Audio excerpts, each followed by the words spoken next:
नमस्ते मित्र आणि मैत्रिणींनो, आपल्याला आनंदाची गोष्ट अशी सांगायची आहे की काही दिवसापूर्वी आपण एक व्हिडिओ यूट्यूबवर डाउनलोड केला होता. त्या यूट्यूबच्या व्हिडिओमधून काही पुणेकरांनी आपल्याला चांगला प्रतिसाद दिला आणि त्याचे प्रत्यक्ष समोर उमटलेले आहेत. तर त्याच्यापैकी एक ज्ञानेश्वर सांगळे येरोडा कारागृह OS म्हणून कार्यरत आहेत. तर त्यांनी आपल्या मसाल्याची जाहिरात आणि काही माहिती मिळाल्यामुळं त्यांनी पुण्यामधून थेट सिद्धटेक इथं पोचलेले आहेत. त्यांना खास करून मसाला, मिरची, पापड, शेवई, कुरडई आदी इतर सर्व साहित्य बनवून न्यायचे आहे. तर आपल्याकडे ते आलेले आहेत. आपण त्यांच्याशी संपर्क साधूया. नमस्कार मित्रांनो, जसं सांगितल्याप्रमाणे आपल्याकडे पुण्याहून श्री ज्ञानेश्वर सांगळे येरोडा कारागृह आणि त्यांच्या मिसेस सांगळे ह्या आपल्या दुकानामध्ये आलेल्या आहेत. त्यांना मसाला वगैरे बनवून न्यायचा आहे. आपण त्यांच्याशी थेट संपर्क साधूया. दादा नमस्ते. नमस्कार. कसं काय येणं केलं? बस म्हणलं तुमची जाहिरात वगैरे वाचली, बघितली तुमच्या यूट्यूबवरती वगैरे, आणि बरेच दिवसापासून तुमचंही ऐकत होतो की मसाले तुम्ही बनवता वगैरे सगळं. तर म्हणलं चला जरा जाऊन पाहूया कसे मसाले बनतायत वगैरे, एकदा आपणही बनवून जरा त्याची चव चाकूया. छान छान. या दृष्टीने आम्ही म्हणलं आता जाऊन येऊया. नक्कीच दादा, आपल्या दुकानामध्ये सहर्ष स्वागत आहे. आपण मांडलेली इच्छा आम्ही नक्कीच पूर्ण करू. आपलं स्वागत आहे. या धन्यवाद. या या या जसं सांगितलं त्या पद्धतीने त्यांनी अगदी अचूक पद्धतीची मिरचीची निवड केलेली आहे. मिरची निवडून त्याचे डेट वगैरे काढून झालेले आहेत. आता आपण त्यांना मसाले अधिक धने हे भाजून घेऊन व्यवस्थितपणे आपण त्यांना देणार आहोत. हे पहा, काय धने आहेत, काय खोबरं आहे, काय हळकुंड आहे, इतर काय सामग्री मिक्स करून चांगल्यापैकी भाजून तयार करून देणार आहोत.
दादांचा आता सर्व मसाला बनवून झालेला आहे.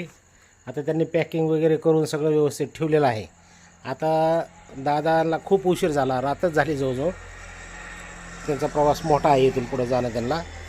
तर त्यांचं असं म्हणणं आहे की ह्या मसाल्याची टेस्ट घेण्यासाठी खास तुम्ही आमच्या पुणे इथे येणं आणि नंतर आम्हाला नंतरच सांगतो असं त्यांचं म्हणणं आहे. तर आपण काही दिवसात त्यांच्याकडं खास जेवणासाठी जाणार आहोत आणि तिथला व्हिडिओ पण आपण अपलोड करूया. दादा, मसाला कसा झाला तुम्हाला काय सांगता येईल का थोडक्यात? मसाला सुंदर झालेला आहे तुमचा.